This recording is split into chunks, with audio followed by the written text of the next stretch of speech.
I am going to try to get an interview with her. I don't think she'll talk to me, though. I've called her babies slow and special. Lindsay Lohan spent $15,000 on drugs. Brittany! Brittany, you're no talent hack now. You were good once in the day, but now you just sell magazine covers. I think he needs some help. Nobody could need that much attention. It's not possible. Perez Hilton was born Mario Lavandera on March 23, 1978 to Cuban parents. Along with his parents and younger sister Barbara, the family lived in a suburban neighborhood of Miami called Westchester. Growing up in Miami, Perez details his childhood with the following passage, quote, "I grew up with my mom, dad, maternal grandparents, and little sister in a super suburban neighborhood of Miami. Everyone who lived there was the same. The families on both sides of the block were Cuban. The single-story house we lived in looked the same as all the others." Perez's parents were immigrants from Cuba who began dating in the 1970s when his mother was 16 and his father 28. Shortly after Perez was born, his mother became a stay-at-home mom, while his father was the financial provider. According to Perez, it was during this period when he was introduced to the world of gossip. Quote, "Mom stopped working pretty soon after I was born, but she was never really a domestic person. In fact, my father was the one who cooked for us. While Dad took care of the cooking, Mom used to talk on the phone with her friends. She loved to gossip and would talk about anything and anyone. In the Latino community, the word gossip, chisme, isn't something negative. It's something everyone likes." I was born in Hialeah, at Hialeah Hospital. The Miami people will appreciate that. And both of my parents are Cuban. I didn't learn English until I was, I think, 4 or 5 when I started kindergarten. To this day, I still speak to my mom and my family in Spanish, and I feel really fortunate to be bilingual and to have been brought up in a Cuban household. I think it definitely helped me and is one of the reasons why I probably ended up what I'm doing today, because I think in the Latino community, there isn't the same stigma or negative connotations attached to gossiping. And amongst Latinos, everybody likes it, it's chisme, you know, and everybody just wants to be informed on all the latest. You know, my mom knew everything about everyone, from the people down the street to the priests in my school to my friends, and I grew up just around that, and it really influenced me in a very positive way. In his memoir, TMI, My Life in Scandal, Perez describes his childhood as being surrounded with love, family, culture, and good food. But he also details something else. Not long after moving to Westchester, Perez had an incident with a neighbor that left his parents concerned. Quote, "I remember one of our first days there particularly clearly because I went over to the neighbor boy's place to play. We were alone in his house and decided to take off all our clothes. More accurately, we thought we were alone, but his big brother suddenly came charging into the room, and my parents found out all about it that very same night. Not long after, they sent me to a therapist with the aim of trying to make sure I wasn't gay. I guess that shows just how worried they were. I mean, no one from our neighborhood went to therapy. After just the second or third session, the therapist asked me to wait outside while she talked to my mom. I could hear her through the door as she said, 'You know, your son is exceptionally bright. There's nothing wrong with him.'" Well, did you think you were going to cure me? No, but to see your behavior, because I found that out after your sister was born. You act different. You want to play with the toys. Do you want her toys? Her toys. So. Really, I don't even remember that. I do remember. Playing with you were 6 years old. And I was playing with her toys? Yeah. Well, there's nothing wrong with that. Yeah, to play with dolls. So? With Cuban families, the boys, they don't play with dolls. I see. So because I started playing with dolls, that's why you sent me to see a therapist? Mm-hmm. So what did she tell you? That you're really, really flying colors. You were very intelligent. at that age. Really intelligent. And then why did you stop sending me? Because she told me that you don't need it anymore, that's your behavior as a human being, as a kid, and you're not going to change. So at age 7 or 6, you thought I might be gay. When did you know? I know when we moved. Can I say that where we live in the neighborhood? We don't live there anymore. Okay. When we moved to our new neighborhood. From Little Havana to the new neighborhood? Yes. And how did you know? And soon, when we moved, your sister was born. Yeah. So all together, and I don't know. I'm a little bit intelligent. So you just figured it all out. Yeah. Me, myself, and I. And did you ever talk to my dad about it? Never in my life. Never? Never. Really? Never. Why? Because that's the way I think. If he doesn't tell me anything, I didn't ask him. I did nothing at all. And he never brought it up to you? Never. And he really loved me. He never brought it up? Never. This incident took place the summer before Perez started first grade. In his book, he writes that at an early age, he knew he was different, and so did the other kids. Not only was Perez teased, picked on, and bullied for being different, but he was also alienated by his peers due to his weight. According to Perez, his classmates never called him by name, but referred to him as, quote, the fat kid. I was someone they could pick on and bully. Other than giving me back fat pinches, mocking me and stealing my school bag and throwing it around between themselves, they started calling me Elvis because my hair was all big and poofy. Elvis or Barf. I don't even know what, I'm like at a loss for words right now. Watching Keaton's video, I was taken back to middle school and high school, and me being the victim of bullying. I don't think it was as severe as what Keaton is experiencing. This is the worst video. Ugh.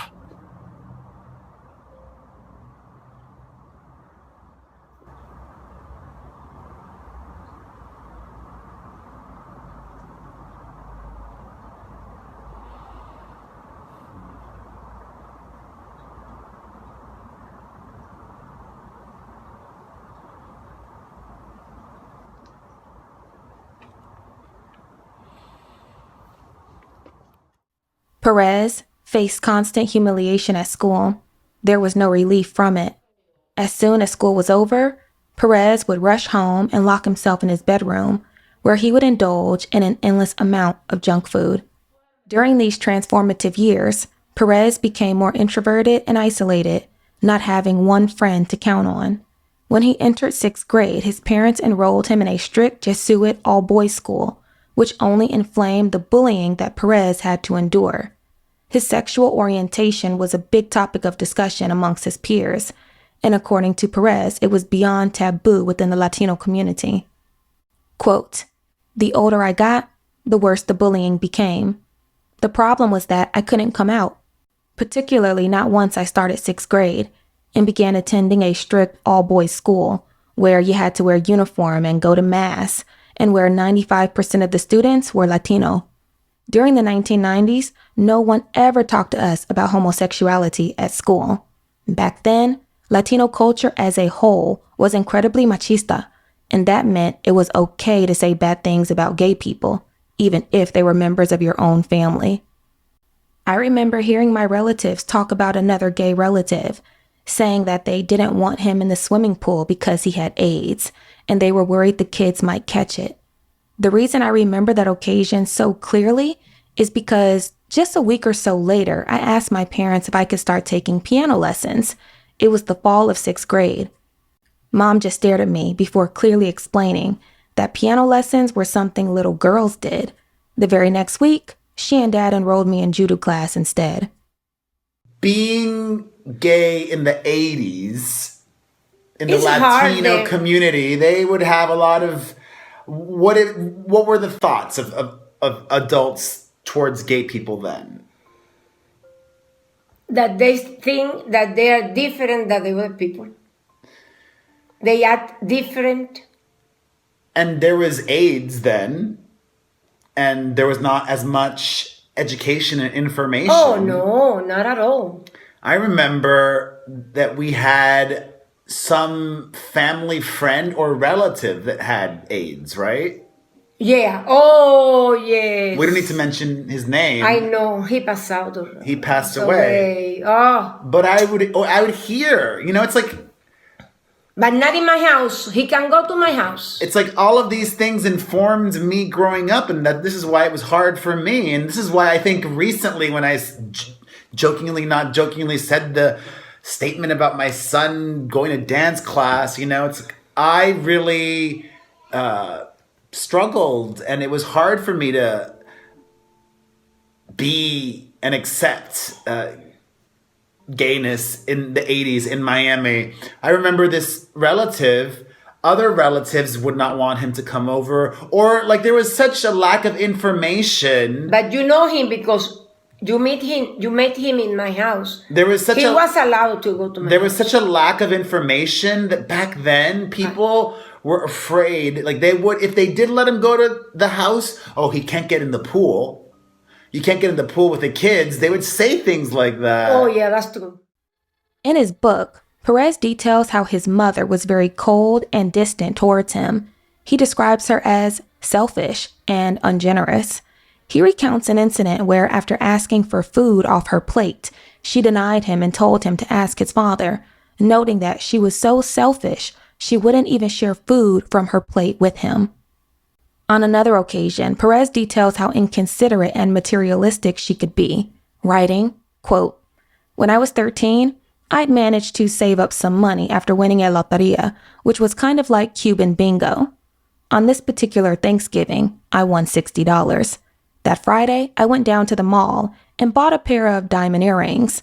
Mom wasn't home and my whole body was trembling with excitement to hear her come through the front door.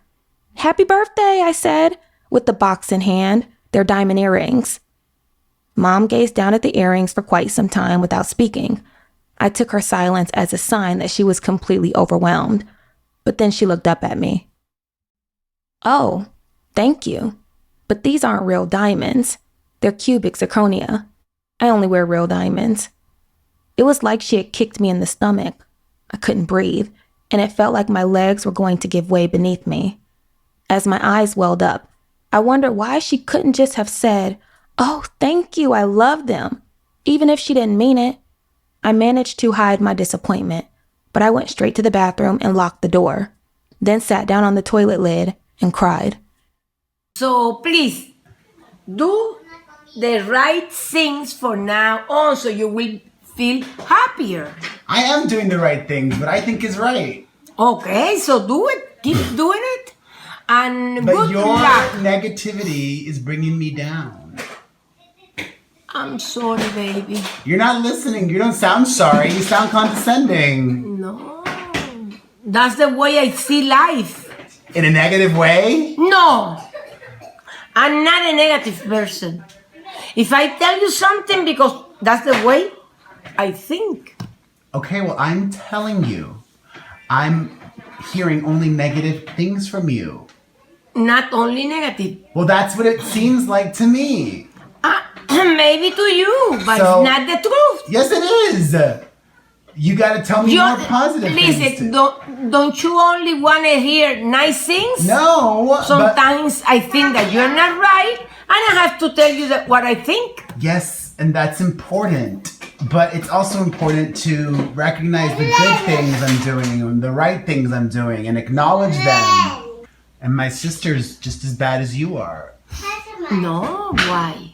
She's also planting negative seeds in my brain. Maybe she have another point of view that you don't have it. Growing up, Perez didn't have many people whom he could count on. He didn't have friends, didn't have a mother who was nurturing, and he wasn't close to his sister. In a time when he was so vulnerable, there were only two people he could count on, his father and grandfather. According to Perez, his father Mandy was gentle, patient, and very loving, the complete opposite of his mother. But during summer break between his first and second year of high school, tragedy would strike, and Perez would lose his two biggest supporters. It's fascinating watching Prince Harry speak about mental health and explaining how the British royal family just doesn't talk about those things. Well, I would say that a lot of Latino families are like that as well.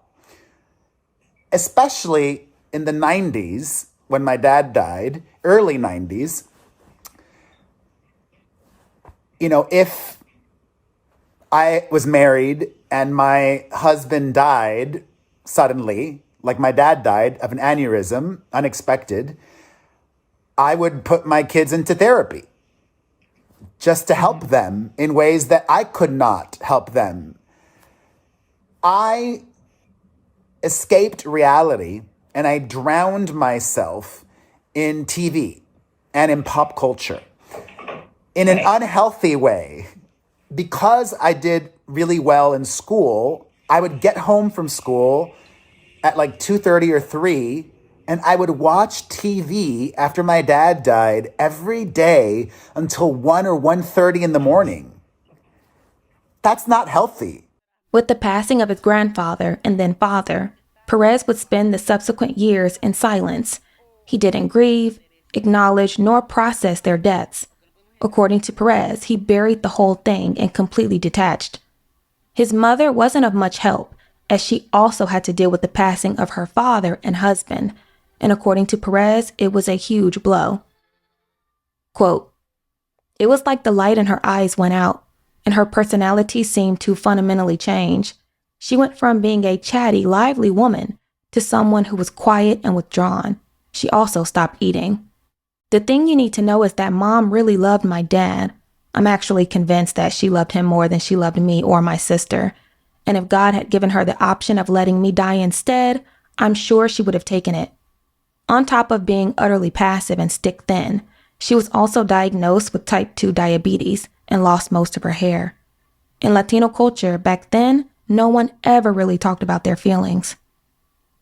And then my dad died a week after my grandfather. You say he knew he was dying? I wasn't there.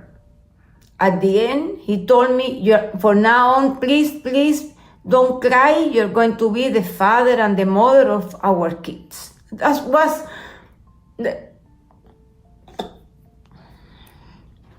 the worst experience in my life. Really. And then when they put him from our bed to the stretchers, he told me I couldn't see you now anymore. Oh my God. And when they were taking him we have 2 doors in our house.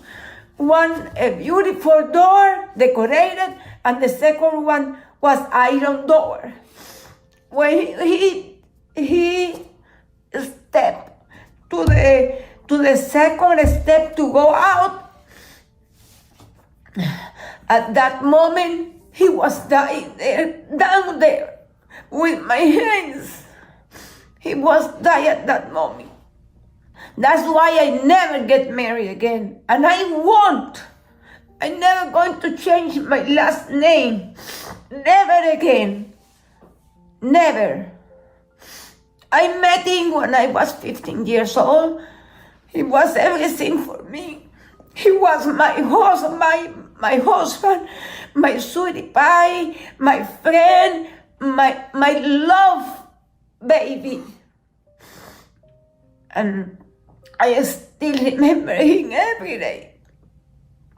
Unbelievable, but that's true. From the inside of my heart.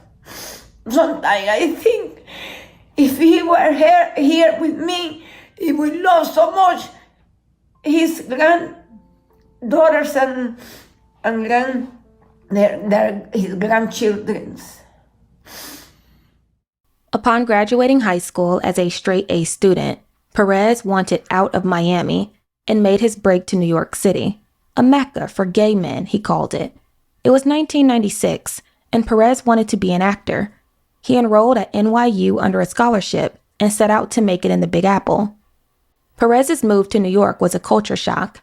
Having come from a community where he had to hide his sexuality, New York gave him the space to be who he really was. According to Perez, being gay in Miami and New York were two completely different experiences. Quote, "In New York, I could get wherever I wanted to on my own, and one of the first places I visited was the Big Cup, a popular gay coffee shop in Chelsea. I still didn't have any gay friends at the time, so I guess I went there in the hope of finding a community. At first, however, I didn't dare go in. I had never been to an overtly gay place before, and I remember walking by the entrance several times before summoning up enough courage to go inside. Around this time, I also started to lose weight, mostly because I wasn't snacking.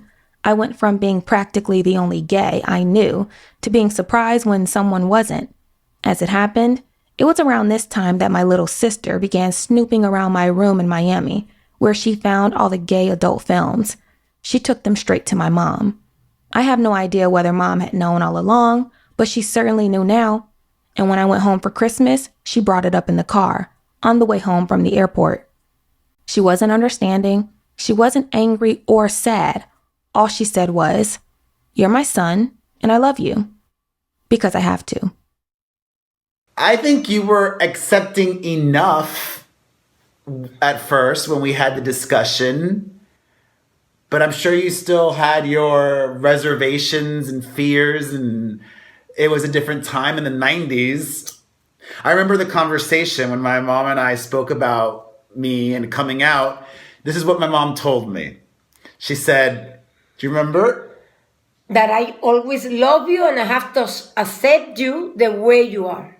You said, "You're my son and I love you no matter what. Because you're my son and I have to love you." I have. I said it. But it's the way that you said it. Yeah. I mean, I'm thankful, though, that you didn't say, "I rebuke you, I renounce you." Not me. Well, there were people that did that back in the day. I know people who did it. And I mean, it's 2018 now. It's 2018. And I still have, I won't say more than one, but I even have a family member now in this day and age that is gay, but hasn't told his family. After his Christmas break vacation, Perez writes that he returned to New York and immediately got himself a fake ID. Before long, he was club hopping, hooking up, and being his true self. Quote, "I started going out several times a week. This was long before apps like Grindr, so if you wanted to hook up with a guy, which I did a lot, you went to the club. I was often so drunk that I had sex without using a condom, but fortunately, I never caught anything a quick pill or shot couldn't cure." Back then, it was all about the East Village. Oh, yeah. For the gays in the 90s. Mm-hmm.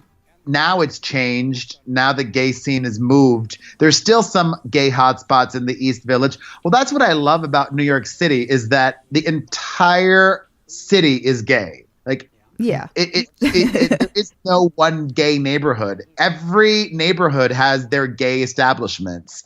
And that really makes it special and unique, unlike any other city. Because almost every other city in America, they just have their one gay neighborhood and that's it.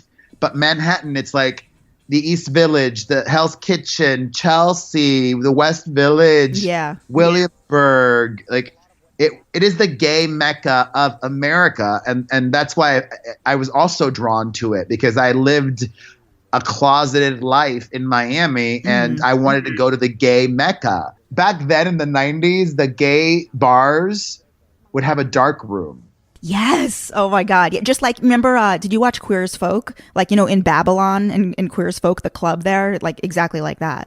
Yeah, I was never a fan of hooking up in the dark room, but I like being in there and watching other people hook up just because, I don't know, I like a little bit of a connection, and it's not just the physical act, but I love that used to exist. That doesn't exist anymore because of, I don't know, puritanical laws or whatever it may be. Rent, whatever it is.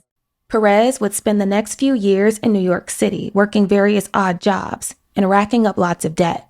By 2002, he had no steady income, no car, and was $60,000 to $80,000 in debt. Perez's dream was to be an actor, and though he landed small roles in various TV shows and films, he wanted more. Upon graduating from NYU with a degree in acting, Perez wanted to get out of debt and away from his problems, so he packed up his things and relocated to LA, where he thought he would have more opportunities. But upon moving to Los Angeles, this is what happened. Quote, other than the obvious attempt to run away from financial ruin, the idea behind moving to LA was to give myself a better shot of finding acting roles. The first problem I ran into was my name, because I didn't look like a Mario Lavandera, or more accurately, I didn't look the way people expected a Latino man to look, at least for acting purposes. I quickly realized it would be difficult to find any parts. Problem with me trying to be an actor is I did New York for a while after graduating, and then I moved out to LA trying to be a sitcom actor. Okay. I was very specific. I wanted to be Sean Hayes. That was my dream. You know, Will and Grace was huge back then. And I'm very objective. Like, I knew I wouldn't be playing a straight guy. I knew I wasn't going to be the leading man. I would be the sidekick, the best friend, the crazy neighbor, the gay cousin, whatever it might be. But 2004, it wasn't all about diversity back then. No. It wasn't. I mean, look at Friends. That was the late 90s, but still.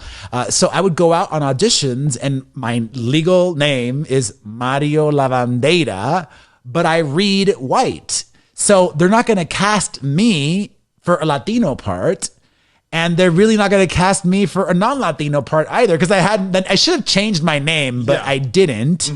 And I was always too practical. Perez quickly realized that finding work as an actor in LA would be harder than he thought. After an exhausting period of job hunting, Perez would finally find work as a junior publicist for a small PR agency. This job would be one that Perez would never forget. Quote, I had zero experience of working for a PR agency, but clearly that didn't matter because after asking only a couple of questions, the publicist told me the job was mine if I wanted it. I felt myself cheering inside. Sure, the pay was terrible, but I was just relieved I would be able to afford food and rent while I waited for my big breakthrough into acting. At the same time, I had a weird nagging anxiety about my employer. The first warning sign came when he gave my colleague ecstasy as a birthday gift. My coworker must have noticed how shocked I was because he quickly turned to me and said, just do your work and ignore him. This is like a true Hollywood horror story. And I'm thankful. Not everybody gets this way, but the older I get, the more just compassion and understanding I have for people, especially those that were struggling, like my mother, or like this guy who had a meth problem. And we were working out of his apartment. So he would be doing meth and bringing tricks back to his apartment while my coworker and I were working in his apartment. And we could hear it and we knew what was going on. And oh my God. It was insane. So I didn't want to stay there very long. Of course not. So I stayed there until I got another job. So maybe it lasted there 3 to 6 months. I don't remember the exact amount of time. I went from there to working at a gay nonprofit, GLAAD, the Gay and Lesbian Alliance Against Defamation. I was their publications manager. And I just didn't like it because it was so corporate. But better than working for a meth addict, in his apartment where he was having like random tricks come over all the time. From 2002 to 2004, Perez's career went nowhere. He bounced from job to job and was miserable. Until the world of blogging surfaced. At that time, he was working as a senior editor at Instinct, where he was unexpectedly fired. Jobless and soon to be penniless, Perez had hit the end of his rope, and began documenting his life in LA through blogging. Little did he know that this would be his stepping stone to success. While diving into this newfound world of blogging, Perez was hired as the main receptionist for the E! Entertainment Network in November 2004. After working there for a few short weeks, this happened. Janice Dickinson comes in one day, and I loved Top Model, and I loved Janice, and we started to chit-chat in the reception area, and she asked me, honey, do you like my shoes? And I said, yeah, they're lovely. And she's like, do you know how many men I had to fuck to get these shoes? And I'm like, I don't know, but they're worth it. And she said that very loudly in the crowded E! reception area. Then she's like, which way to the bathroom? I'm like, well, down the hall to your left. And she starts going to the bathroom and then screams, basically, in the middle of the crowded E! reception area, shit, I forgot my tampon. Because she had left her purse with her gay boy assistant. So she came back to the reception area, gets her tampon, goes to the bathroom. Then when Janice Dickinson is in the bathroom, her gay boy assistant opens her purse, gets this prescription pill bottle, steals some of her pills, and puts it in his pocket. And by that point, I had started blogging only a few months ago. I started in September 2004. All this went down in November 2004. So I go home and I thought to myself, well, this happened in public, in the E! lobby. It wasn't behind closed doors. I'm not revealing any E! insider information. Was your name Perez Hilton by this point? No. Okay. My name was Mario Lavandera on my blog. Okay. Perez's encounter with Janice Dickinson was so shocking that he blogged it. The next day, while at work, a man from Human Resources approached him and said that they needed to talk. Quote, sure, I said. Right then, I noticed for the first time that he had one of the security guards with him. The guy followed us over to the elevator and the three of us went up to the 3rd floor. Wait here, he said. By then, I had a real sense of unease, but I still didn't know what he wanted to talk to me about. The HR guy gestured for me to come over to his desk. I did as he wanted and was still totally confused when he asked me to look at his computer screen. Did you write this? He asked. I was looking at my blog post about Janice and her thieving gay assistant. I hadn't for a second thought that anyone, aside from maybe a couple of my friends, would read it. Slightly shocked, I cleared my throat and said, well, yeah. The HR guy got up from his chair, opened the door, and said, you're fired.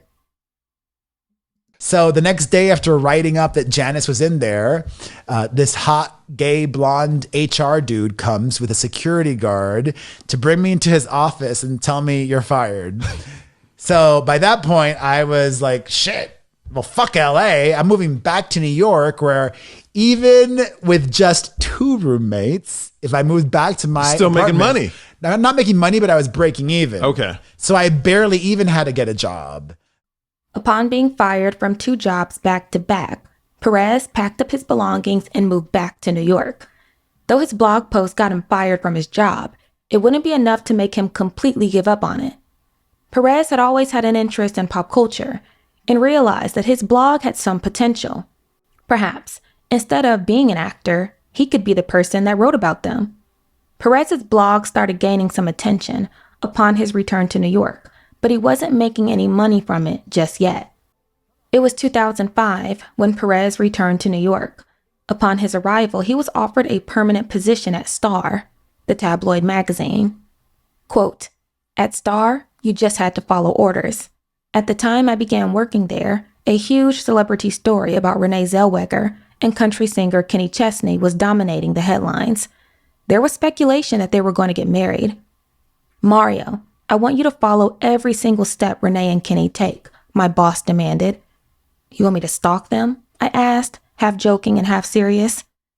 As a result, my first few weeks at Star were spent hanging around hotel lobbies in the hope of catching a glimpse of the couple. My boss didn't stop sending me on similar, equally degrading missions. I'll never forget the day in early summer when he called me into his office. Russell Crowe got into a fight at a hotel in Soho. He's been arrested. I want you to go down there and find out exactly what happened. Why me? I asked. I got to a point where I hated my job, and my life so much that I wanted to die. In my despair, I called Mom and told her exactly how I felt. I spilled my heart, tears running down my cheeks, but was met with silence on the other end of the line. Eventually, she said, "My son, that is why they call it work. They don't call it happy." This was the spring of 2005. Russell Crowe got into a fight with a hotel worker at the Mercer around that time. So they said, "Oh, Mario, you speak Spanish. Go to the Mercer and try to get information." So I'm like, all right. I get there. They kick me the fuck out. Yeah. I mean, please don't call the police. My mother would be so ashamed of me. Like around that same time, Renee Zellweger and Kenny Chesney were married, but there were all these rumors of them being on the outs. So they had me follow Renee Zellweger around New York City. And I just felt like I hated it. It was boring. I felt gross. According to Perez, he was drowning in misery and depression and ultimately sought help at St. Vincent Community's Hospital. While there, without a proper examination, the doctor diagnosed him as bipolar and prescribed medication. Upon taking the medication, Perez felt like a zombie and could barely get through his day. He soon realized that the medication was of no use and decided to stop taking them. Perez states that it was during this time when he really hit rock bottom. He knew he could no longer work at Star and told his colleagues that he was going to quit and fully commit himself to his website. Quote, "My coworkers just told me, 'No, don't quit. Nobody's making money on the internet.' One thing I learned right there and then was that you should never tell your colleagues that you're planning to quit unless you actually want to get fired. The editor-in-chief found out, of course, and put me out of my misery. I was left without a regular income once more." I started chit-chatting with my colleagues and asking them, should I quit and do my website full time? And they're like, no, nobody's making money on the internet. Don't quit, this and then the other. You might think your colleagues are your friends. Oh, no. But they're not. No. If you're not prepared to get fired, don't tell anybody you're thinking of quitting. At the time of his termination, Perez's website wasn't making much money. His biggest story up to that point was when he outed American Idol contestant Clay Aiken. Shortly after Perez was fired from Star, he was sued by the New York Post for trademark dilution. At the time, Perez's website was called Page 666. The New York Post had their own gossip column called Page 6. According to Perez, due to the fact that he couldn't afford a lawyer at the time, he had no choice but to give up the domain and change its name. This is when the moniker Perez Hilton was born, along with his new website, PerezHilton.com. Quote, "I wanted to create a character who was separate from me as a private individual. The Perez in me was the outsider, the Latino guy, the homosexual, the person who stuck out, and the Hilton referred to Hollywood, the mainstream. Rebranding my website also helped people understand what I was all about, even if they had no idea who I was or what I did." It was such a different time, and there really wasn't social media, and none of these magazines were using their websites to break celebrity news. It was all just a funnel back to the magazine. So it was go to people.com or go to usmagazine.com to sign up for the magazine, get a subscription. And then I come along, and I don't want to give myself credit for anything, but I played a part in changing the game. You did change the game. You were a major contributor in changing the game. But did you know when you were doing it, wasn't it an accident that you're like, oh, I'm gonna just do this blog post about this celebrity and see what happens? Or was there like, oh, this is the plan I'm gonna do for There was a year? no plan. There was no plan. You just started doing it. It was just, what was your first story too? I think I remember it. I was driving to my job at the time. What was your job? I was working at a gay men's magazine as the senior editor, and I was listening to Howard Stern, and he said something that pissed me off. So my very first thing, it was just super organic. Like, Howard said the most ridiculous thing about gay people, because in 2004, he was still kind of homophobic. Yes. Or just... You could get away with a lot more. Yeah, back then. I don't remember exactly what he said, but he said something that as a gay man, it pissed me off. So it was very reactionary, and that was my first, and I wish I had it. Oh my goodness, you don't have that first story? No, because, things evolved. Like it started off for the first 8 months. on Blogger or Blogspot, which I don't even know if that exists anymore.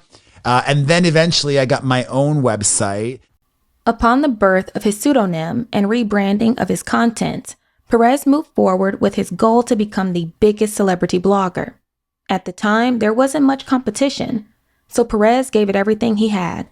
By May of 2005, his website took off when he leaked pictures of two of the biggest celebrities strolling on the beach.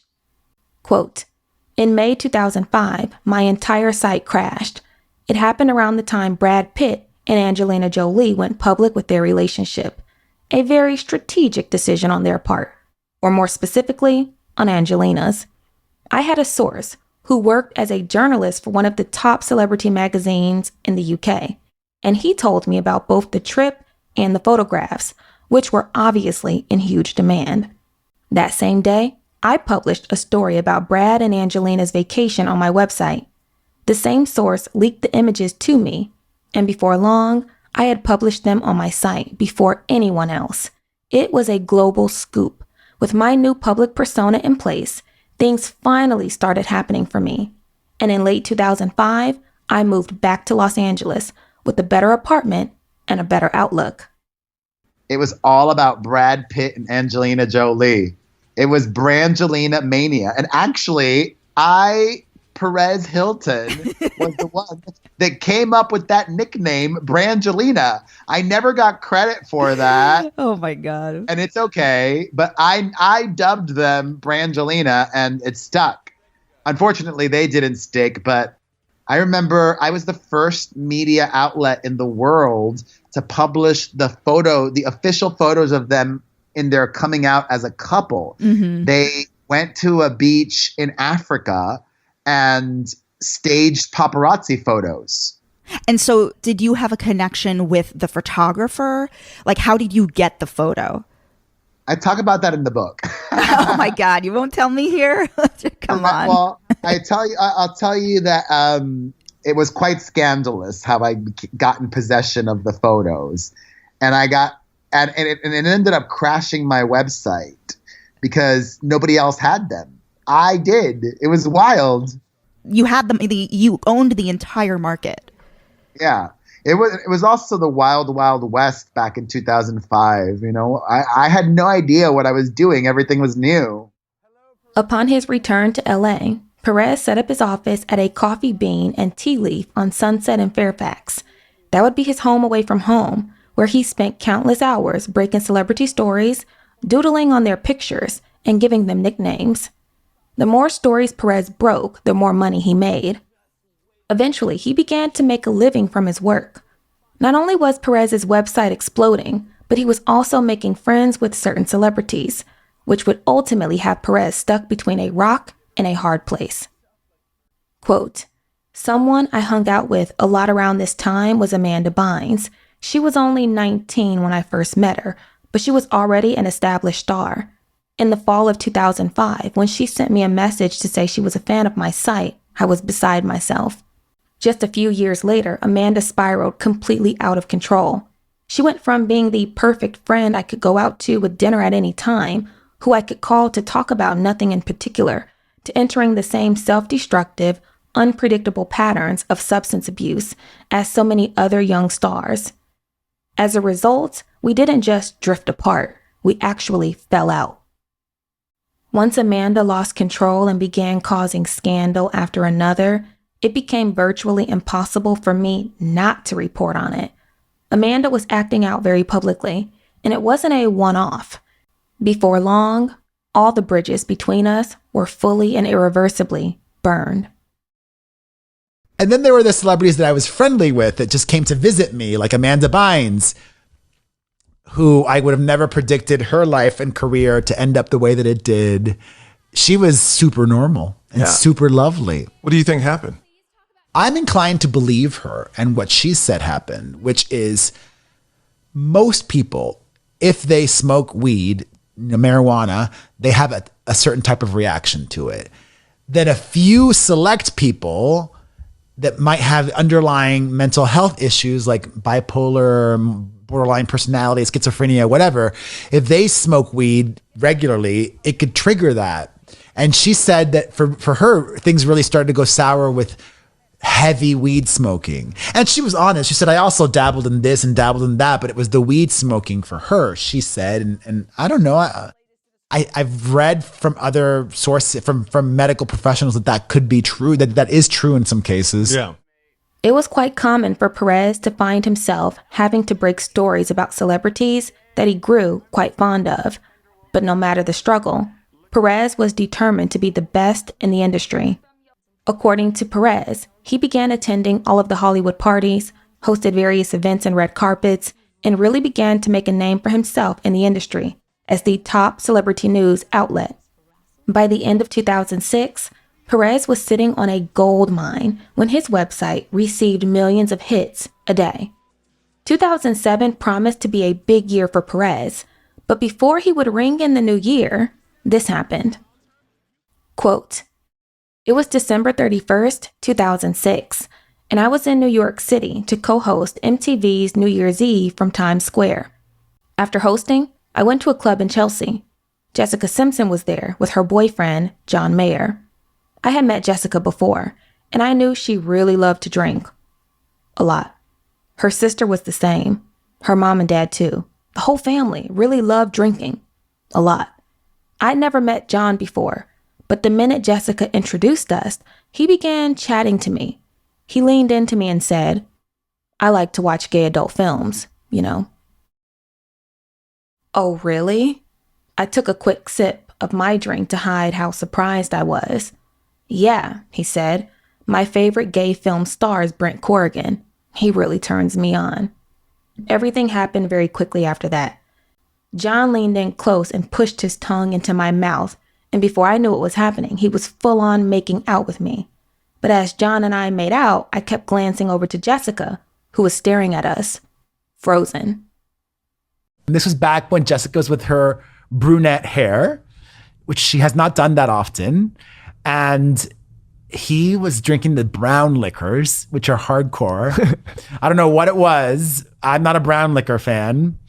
And he got so hammered and then started talking to me about his favorite gay porn star, which was weird. But hey, whatever, you know, no judgments. And then an hour or two later, he just pulls me to him and he initiates tongue kissing. Like full on. Out of nowhere. Yes. And I loved it. Although I was also really awkward and uncomfortable because Jessica Simpson was right next to him. And she was also awkward and uncomfortable. She must have been like, what's going on? So then she started to like cover her face with her hair and she started like rubbing his crotch out of, I think, nerves. Perez's makeout session with John Mayer wouldn't be the only time he found himself in an awkward situation. Over the course of his career, there would be several. 2007 was a big year for Perez, as it was the year when he finally went mainstream. But according to Perez, it was also the year when his content took a drastic turn and went from being snark to downright nasty. Quote, the more snarky names I gave to celebrities, the more penises and coke and boogers I drew on pictures of them, the more people visited my page. By this point, I was getting between 7 and 8 million hits a day. Perez calls 2007 the golden year of celebrity gossip, writing, quote, 2007 had essentially been the golden year of celebrity gossip. America had woken up to a new scandal practically every day, and I'd had a record number of visitors on my website. I still didn't have much competition. There just weren't many other websites like mine, and social media was still a relatively new phenomenon. In many respects, I was as famous as the people I was writing about. To put it bluntly, my career was at its peak. I'm flashing my JJ, making sex tapes with Ray J in a hotel room with OJ, outing anybody who's gay. The year's about to slip away, so listen to what I gotta say. P Nasty's in the house today. Perez Hilton, the self-dubbed It Girl, was at the top of his game as the biggest celebrity blogger by 2007. He broke stories, leaked photos, shared exclusive information, and was in a league of his own. But along the way, Perez made countless enemies as he was dubbed a troll, bully, and a menace to celebrities. When you wear clothes, you better wear clothes. Next time that you go out, be sure and wear some pantyhose. Rehab, ankle bracelets, shaving heads. Don't act so damn surprised when we find out you're off your meds. The more you screw up, the more I'm in heaven. I hope next year's as juicy as 2007. And I'm out. He has to go tell people that I made out with him at a club. And I never said anything, but you know what? You're damn right I made out with him at a club. I absolutely made out with him at a club. You know why? Because I can't stand a gay guy who acts like he just turned gay yesterday. I can't take it. As soon as a guy's running around all wild, I'm wild! This is the wildest I've ever been about. I will f*** you in the ass to shut you up. You are not wilder than me. You are not wilder than me.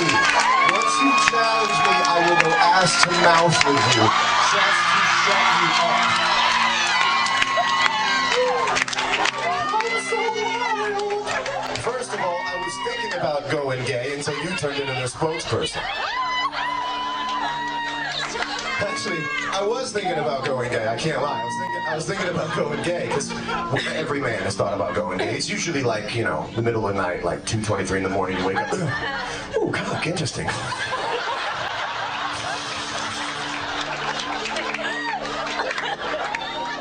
But we seem to leave out the details, don't we, guys? We like guys like fantasies without the details.